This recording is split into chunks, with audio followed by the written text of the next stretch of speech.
live with me, Faraji Kevin. This is the very first episode, and on this show, we will be diving and talking about various and different issues happening across Africa, Kenya, and across the world. We'll be having great interviews, inviting people who have insights, who speak to the issues that matter.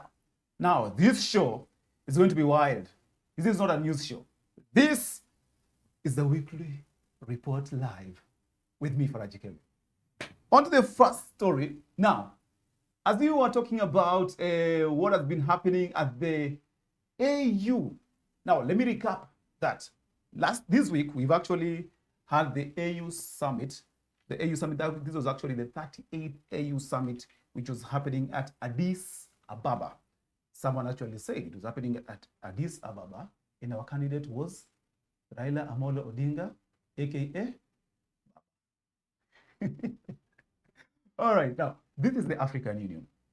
The African Union was coined from the formerly OAU, right? Now, this is why some of us, we were actually a bit confused, the difference between the chairperson of the AU and the chairperson of the Africa Union Commission, AUC. Now, to explain this is the president of Angola. The president of Angola is the one who actually got elected. Rather, he was actually won the position of Africa, the chairperson of the Africa Union. Now, this is a rotational mandate, rather, from one country to the other that goes around every year. He was succeeding the president of Mauritania, Mohamed Ould Ghazouani. Yeah, he was the president. He was succeeding the president of Mauritania. Now, the difference is now the AUC, African Union Commission. Now, this is the difference. There's the Africa Union, which holds the vision, and is actually the only people who can have that seat are actually the presidents. That's why it's rotational from one country to the other country every year. Now, the AUC Commission is the secretariat that is mandated to actualize and to speed up and to ensure that the vision of the AU is actually actualized for Africa. Now, they're the ones who represent the interests of the AU across Africa and across the world. Now, this year, we had 3 great and very able candidates racing up for this seat of the chairperson of the Africa Union Commission. Now, we had our very own Raila Amolo Odinga, who was the former prime minister of this country. And then we had Richard James Randiamandrato. I got it, yeah. Hey, I did it. And then we had Mohamed Ali Yusuf, who is a former, was being the foreign affairs minister of Djibouti. This guy had so much of experience. Alikuwa amezunguka hii continent sana. All right. Now, moving on. Out of these 3, the person who actually made it to the Africa Union Commission chairperson was the former or the foreign affairs minister of Djibouti for over a decade, Mohamed Ali Yusuf, and we really, really wish him well. That was a very, very, very, very hard-fought victory. Though we wonder, how come Baba was actually leading for the first 2 or 3 rounds? What happened? Ni nini kilichofanyika? Ethiopia, mulifanya nini? Djibouti, mulifanya nini? Then you remember those guys are athletes, eh? Not to say what they did. So these are very own Raila Amolo Odinga, who actually did not make it, but we wish him well. He has a home here. This is his home. Welcome back, Baba. We love you. We will always love you. You are still our Baba. Atakama, you are still our Baba. All right. Now, I wanted to play you a video of how some of us celebrated this win by Baba, but then my machine is actually disappointing me. Just move on. All right. Some people are not very happy with our current president, His Excellency Dr. William Samoei Ruto, blaming him for the loss of the African Union Commission. Is it true?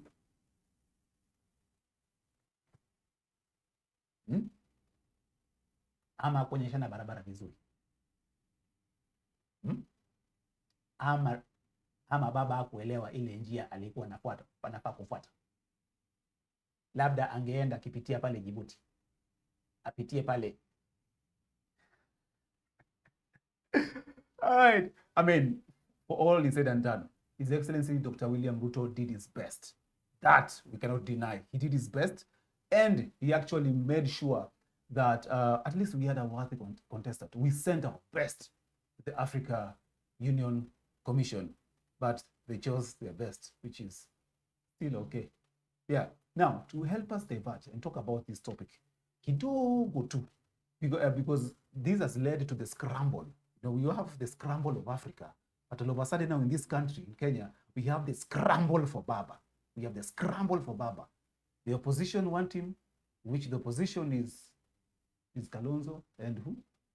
The Excellent Kalonzo, Eugene, and the former deputy president. But also, I'm not sure if the Azimio Kenya Kwanza, I mean the Kenya Kwanza also want him. Now, to help us talk about this issue, the guest that we have this evening is none other than Jasiel Njau, anaitwa Fathela Ujama. I'm telling you, he's a politician in this country. I don't know if Jasiel, you can hear me. Yes, I can. Faraji, I can hear you. Ah, perfect. Jasiel, now, yes, sir. Tell us, what do you make of the AU commission results? Was it something that many Kenyans expected? First and foremost, I want to appreciate your invitation to the inaugural of the weekly report live. Yeah, it's a pleasure to be the first among the first, the beginning of beginnings, and I know where you're going. Destiny is yet to tell, but we are grateful for that opportunity. Number two, on a lighter note, ni ile barabara alipitia, like you just said. Angeamba pitie huku chini, aende hivi, tupite hapo, unajua. But I can say it was a good run, Faraji. Yeah. It was a good run. The problem with any election is that a good run never amounts to anything unless you have won. Wow. But all the accolades need to go to Baba for the good run. And also the president, he did his best. Na kama kawaida, Kenyans, we are always vishindo na vigelegele, 100 MPs, MCAs, governors. Mbogi yote ya serikali ile ilikuwa huko. We give them all the kudos. Yeah. But having said that, Mr. Faraji, I think Baba needs to rest kidogo. Mm-hmm. What do you mean? What do you mean he should rest yet? It's actually a scramble for Baba in Kenya right now. I mean, I appreciate. You know, in leadership there are phases of leadership, right? Yes. And the phases of leadership, there is a phase where you're the face, and then you have to transition from the face of leadership to the voice of leadership. Mm-hmm. And sometimes you don't know when to transit. It becomes a problem because it's the same plague that plagues African leaders. We are good entrants, but we are bad at exit. Leave alone being bad, we do not want to accept exit. And the sad thing, we exit by the time we are going to our grave, and instead of us just realizing it's time for you to leave the scene and become a voice. Let's take, for example, the former President Uhuru Muigai Kenyatta. I mean, even Atwoli said it. Huyu atasumbua, akona pesa, ni kijana, and they thought he was going to stay around and hang in there in politics, but hey, he had to realize he transitioned from the face of leadership. Now he's a voice for leadership. Mm-hmm. So when we keep scrambling for Baba like you're putting it, That's crumble for Baba. You'll make the guy lose his mojo, and we need him alive. We need him to fight for other liberations. For example, hold Babu's hand, or hold Joho's hand, Mm-hmm. but don't put Baba in the ring, man. That guy will collapse, and then he'll start saying how we miss him. All I'm saying is he needs to accept the face of leadership that now he's in at 80 is the voice and the voice of leadership, and particularly in agitating for change and reformation. Mm. That I can say. Okay, okay.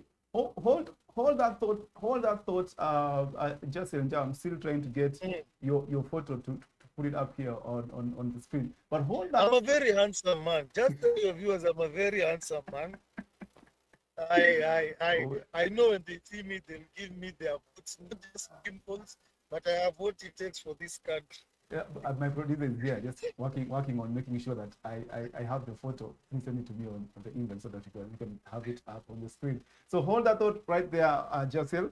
As we move on to the next story, please remember to mute your mic. Now, moving on. We want to send our deepest condolences to the. We want to send these deepest condolences to the residents, the family of the Baringo senator who lost him to a short illness, and we hope that God gives them the strength to really go through this moment of grief.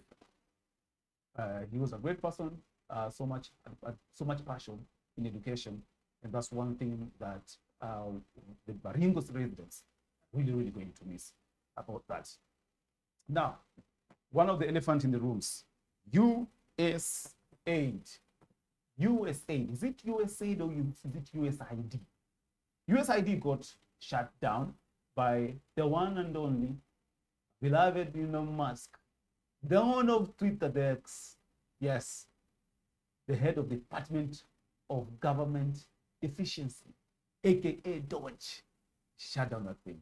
I mean, of course, for various claims that it was leading to a lot of losses in financial losses to the Republic of Americans. But still, the Democrats are not having any of this. They are still working and fighting to make sure that USAID must be saved, right? But I mean, definitely, the USAID has really had it had an impact on very many countries across the world, not only in Africa, across the world, helping with healthcare, maternal healthcare, sorting out some things across the world. But right now, there's actually a guy, as you can see over there, he's actually renovating the whole of that building. Elon Musk is not having any of that. He's saying, take down that thing, take down that thing. We ain't having that anymore. Yeah, I mean, so as we say, USAID was really a key player in making sure that countries had access to HIV medication, that is the ARVs, and apart from that, there's that. Many countries also benefited from USAID with that. This here.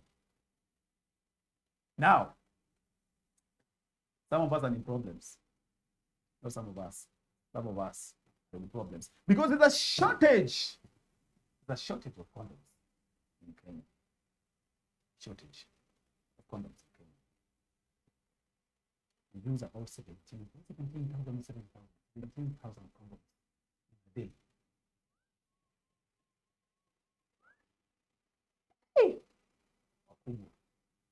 No, Ruma. Jasiel, are you still there? Yes, sir, I'm still here. Yeah. What do you think? What's happening? How are you using 17,000 or 7,000 condoms in one day? Can you hear me? I can hear you. So first and foremost, we need to understand the whole political agenda for the nations of Africa and US at large. And we need to understand where President Trump is coming from.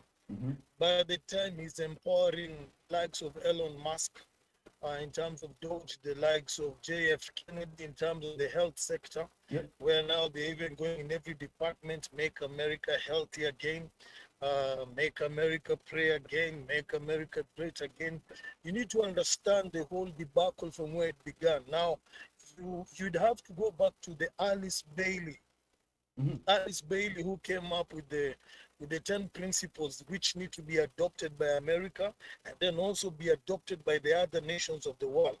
Now, first, let's be clear that there is a good bit to the US aid and there's a negative agenda to the US aid.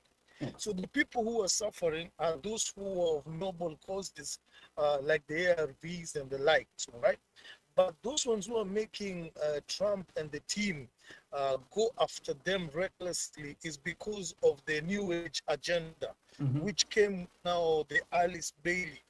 And the first agenda, for example, was take God and prayer out of the education system, which they succeeded very well in the States until people started realizing that that's an issue.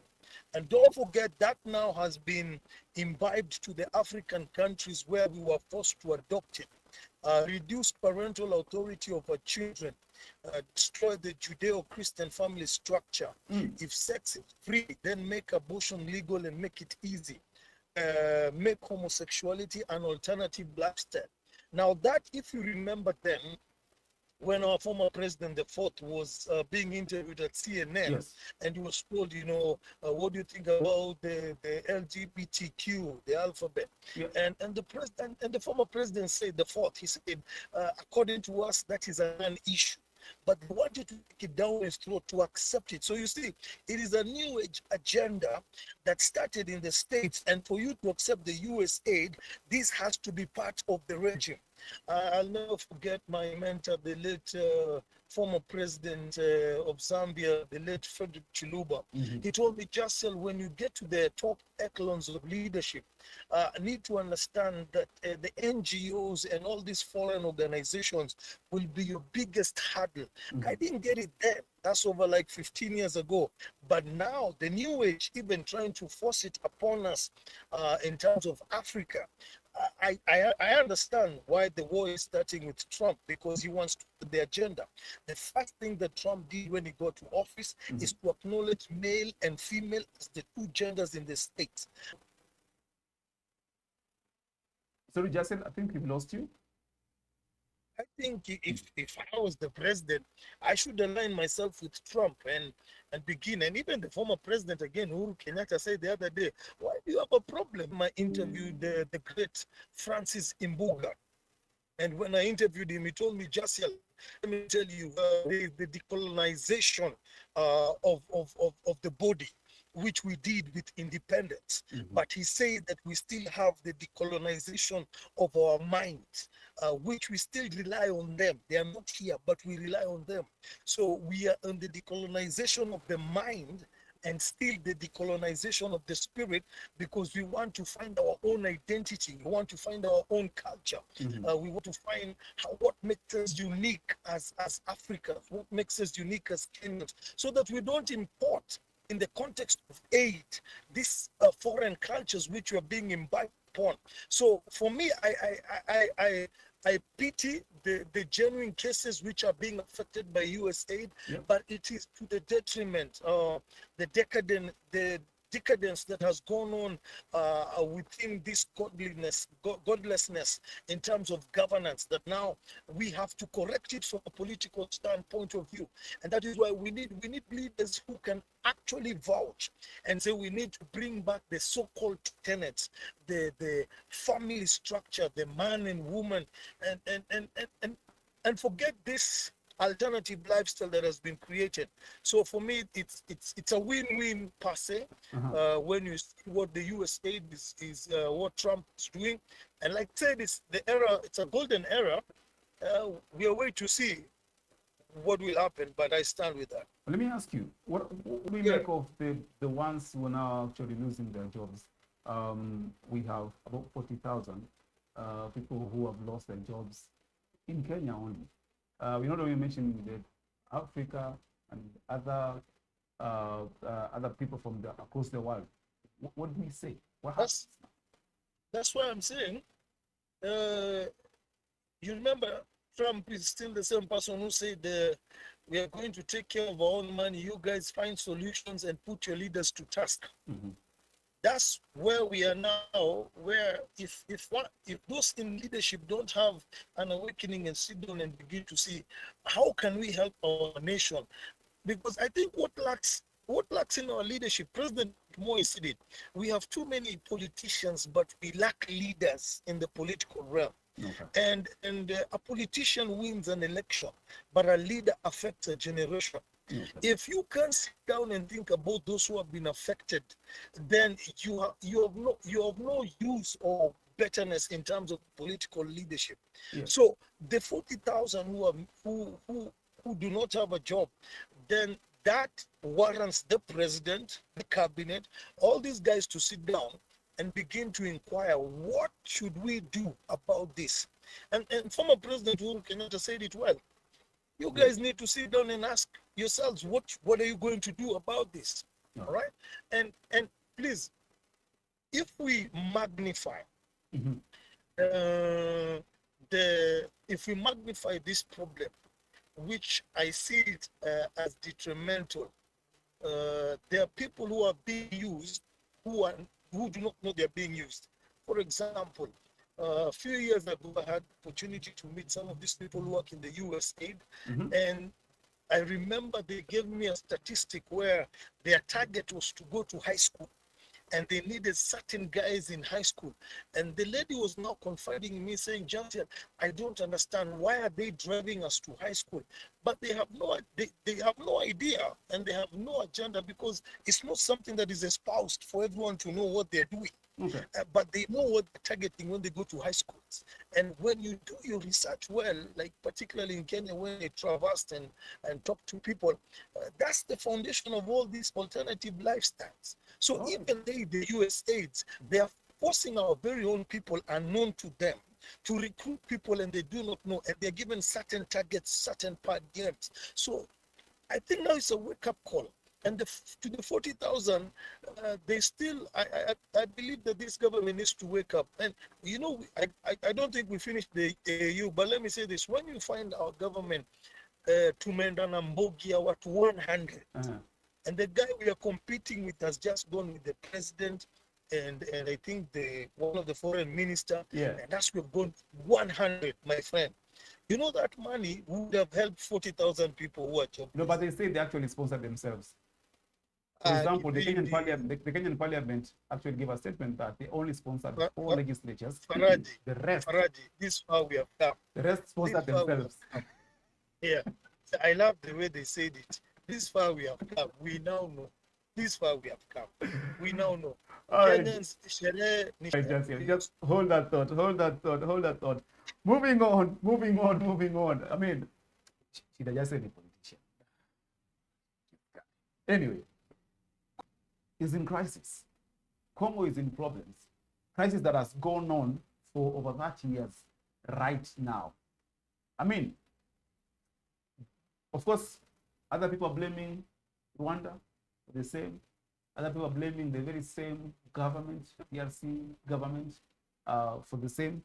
But all the same, we actually really hope that Congo gets out of this problem as soon as possible. And I mean, just to mention, probably the new AUC Commission chair and his team are probably going to have more, probably say more radical, or more, or rather strong resolutions to make sure that such crisis ends in Africa, because right now there are so many people who actually are displaced, internally displaced.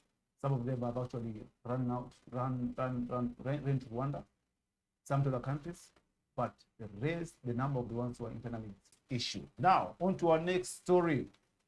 As you can see, the Kenyan Parliament last week, we had a very heated debate about who is the majority in the Kenyan, gave a decision stating that Azimio One Kenya Alliance was actually the majority in the House, and Kenya Kwanza was actually the minority in the Kenyan Parliament. However, that sparked so much of debate as to really who was the majority, and this judgment was actually came out. Did it consider the time that it was actually where the issue was, or it was actually as at now? So that was the issue that was there last week, and I love it when Junet Mohammed actually stated and said very well that he actually enjoyed the seat of majority leader Imani Chungwa, that it was very warm. My machine is just really messing up, but I really wish that you watched this video. But then now, the person or the man under siege or under siege is the one's Speaker Papa Waroma, Honorable, Right Honorable Moses Wetangula. But is he under the fire rightfully so? Or he just did what he had to do? What if it were you? Just let's get very honest. What if it were you? Yeah? Are you going to declare them Azimio One Kenya Alliance the majority? Jasiel, I don't know if you're still there. Yes, sir.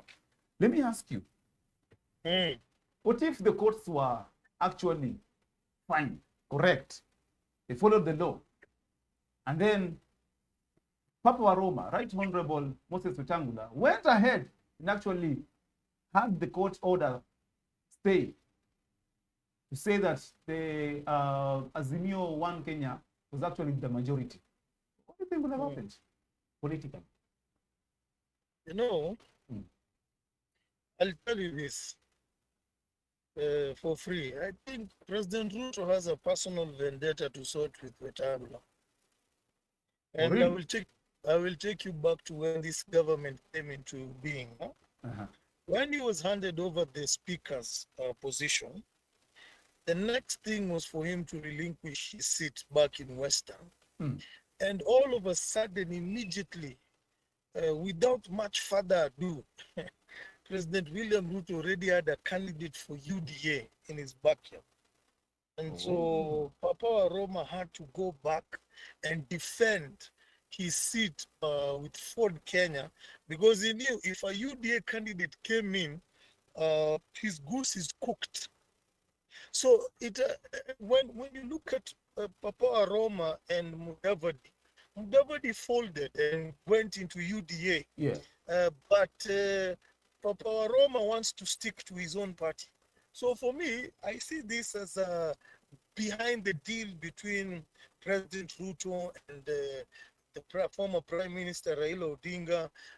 Let's do away with these guys. So either way, he has to sit there and defend Kenya Kwanza is the majority. But the way things are going, once he's out, because he did not toe the line, you need to understand President Ruto is a ruthless political guy. So if you're not in line with him, he will do away with you. So for me, that's where I'm seeing where this battle is going. If people check that from the background of the story I've just told you, you'll be able to understand that he's the next guy who's going to go outside. And Baba is not going anywhere. Baba is going to be like our prime minister. But they will find a seat for him to reward him. They will find another speaker there. So this is Pentagon. Congratulations, Pentagon. You have done it once again. Let me ask you, Jasiel. In the spirit of broad-based government, all right? And I mean, remember, broad-based government means everyone is coming in. So, inclusivity. Including Papa Roma, he's also in. I mean, so do you think really, ODM and actually as the Neo Anthony Alliance just going to sit back and watch that happened to Papa Roma? You know, in Africa, if your wife, they say there are two quotes I'll give you.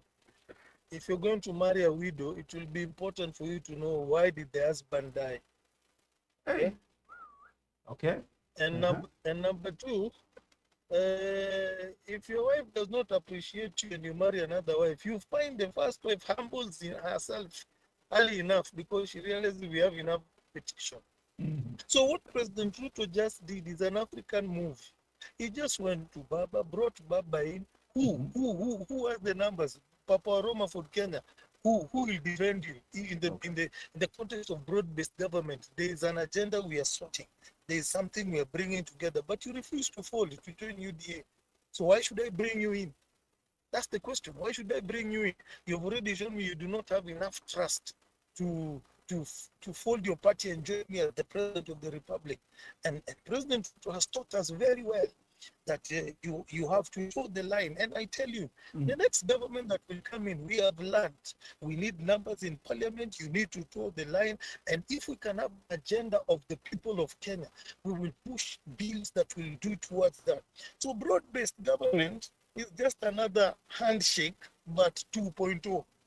But let me ask you.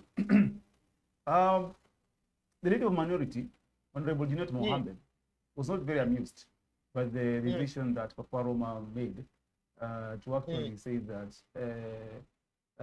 Kenya Kwanza was actually the majority in the House. mm, And in quoting his mm, words, and also mm, quoting Junet's words, who actually mm, quoted Papa Roma's words mm, back then, mm, where he said mm, there will be casualties, yeah? It will be mm. messy, it will Messy. be loud, and there will be casualties. Mm, So now, will Honorable Raila Odinga be really risking so much in trying to really force this broad-based government to work? Remember, not all ODM MPs are actually on board. We have the likes of Babu Owino, who has not really been supportive of this.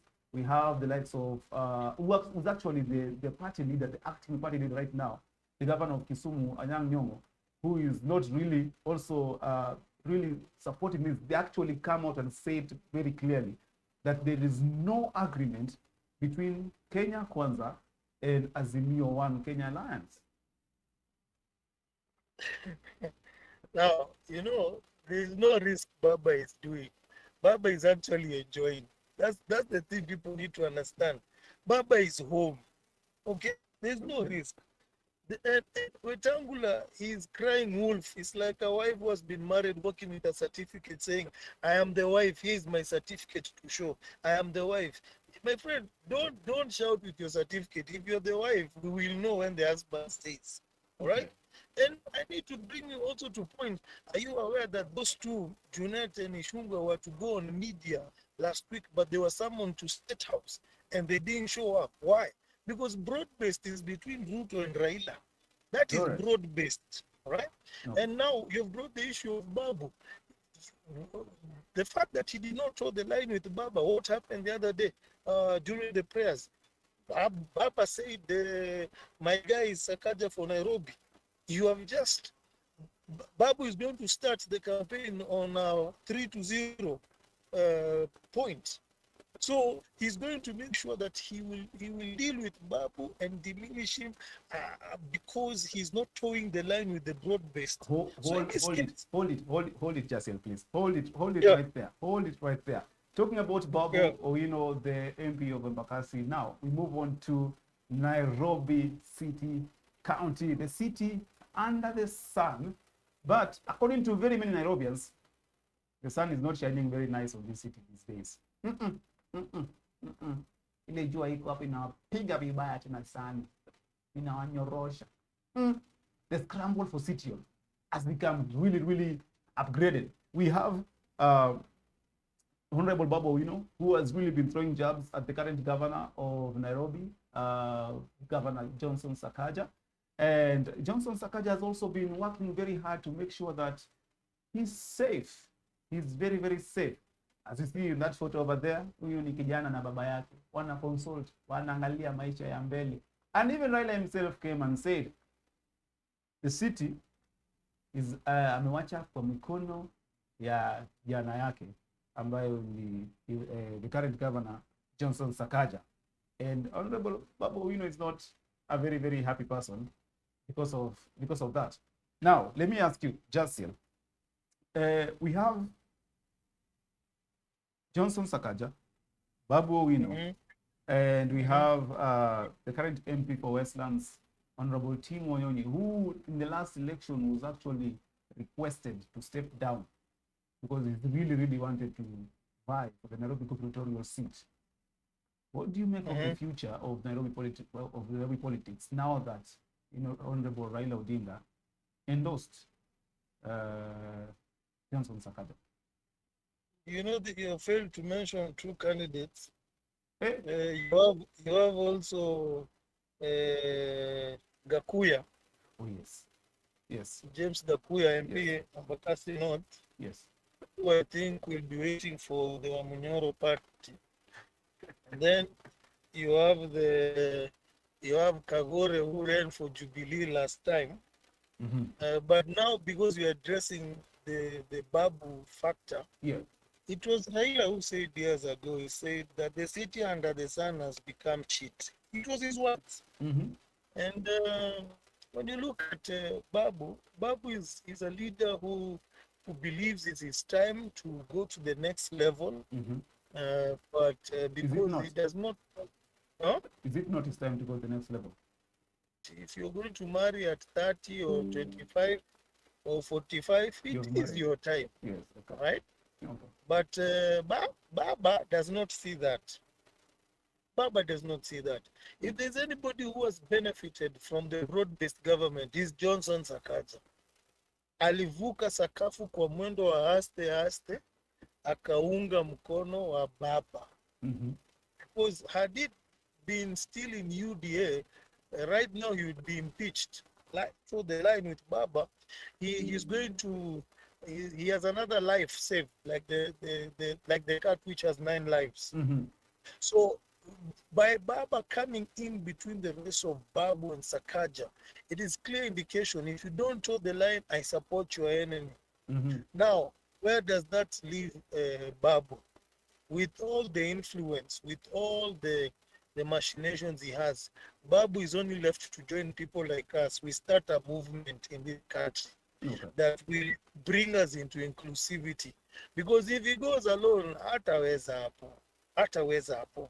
So it's now the likes of Dindi Nyoro. We come together, we make a proclamation, we stand together and see and chart the way forward for this country. But if Babu goes alone against Baba, nobody makes it in ODM who goes against Baba. Do your homework, check it out. Nobody. And if you know, mention me a name right now. So what do you think? What do you think? What do you think Babu should do? I mean, he wants to go Babu to the should next join level. like-minded. He should join like-minded people. And that movement should be a national movement, not county. A national movement that will even bring a national voice, because So does he join Wamunyoro?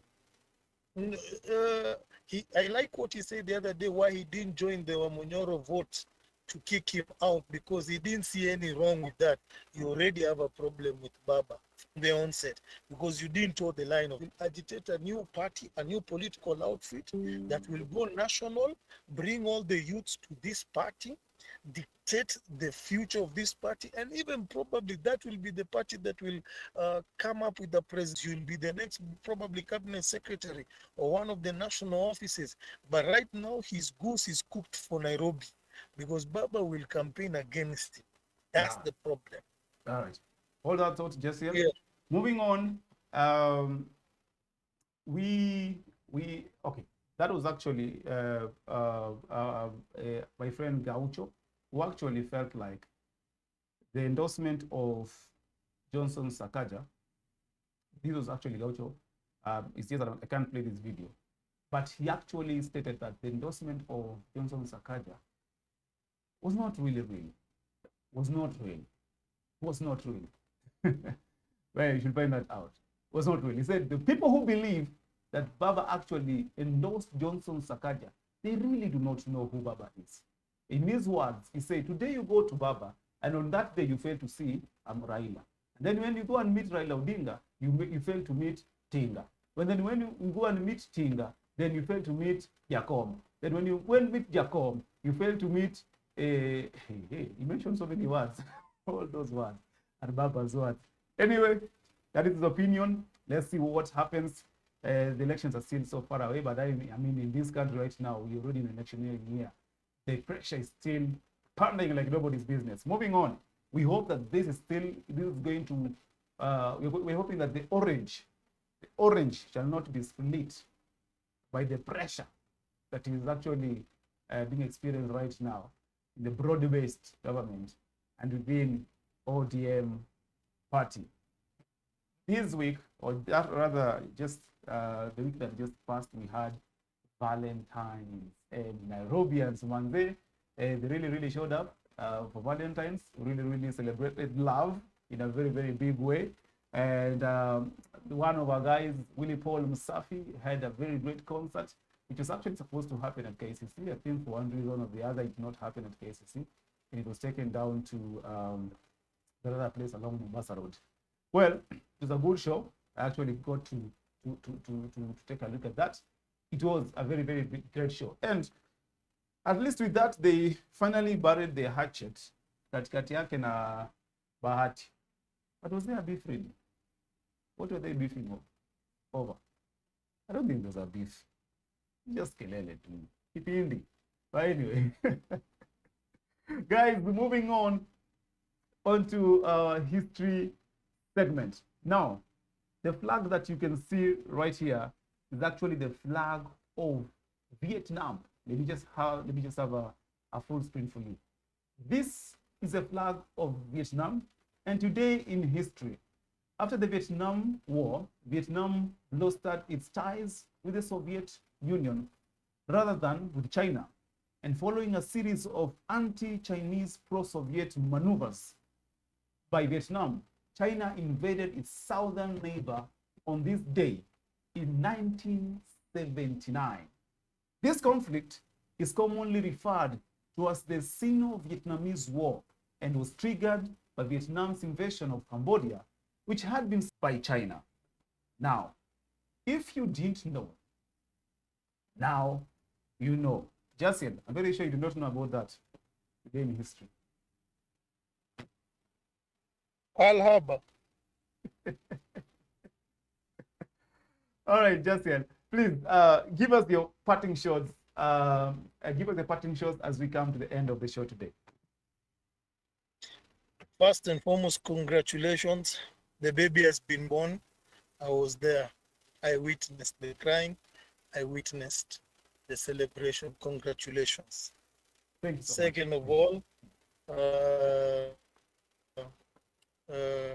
it's time for Waire sang a song and said there's an uprising, and it was clearly stipulated last year. My take to the Gen Zs, the only way to come into leadership is through the vote, and the vote will sustain democracy. So it's time for guys to go and get their votes up, and by 2027, a movement needs to be championed, and for the sake of the newness that's going to begin, that will culminate in 2032. We made the statement in the streets. We can make a statement in the ballot come 2027. Other than that, to everyone watching from the African diaspora, this is Jasiel Njau Fathela, and you ain't seen the last of him. Watch the weekly reports, get to know more as it pertains to his life. Thanks, man. All right, thank you so much, ladies and gentlemen. That was Jasiel Njau, our guest for today, and helping us talk about and discuss all the topics that we had for this episode of the Weekly Report Live. Now, this will be happening every Mondays and Fridays right here on this YouTube channel, Faraji Media KE. Please subscribe. Please talk to us. Let us know what you feel, what you think, what you can add to the show to make the show even more exciting to you. Remember, we are here simply to impact your life, to talk, to have a conversation, and get to know where the country is headed, where Africa is headed, and where the whole world is headed, and what we have to do to play a part to make the world a better place. This is the Weekly Report Live with me, Faraji Kevin. Until next time, subscribe, like, share. Tupatane on Friday. Kuwa na wiki njema. Tujibambe. God bless.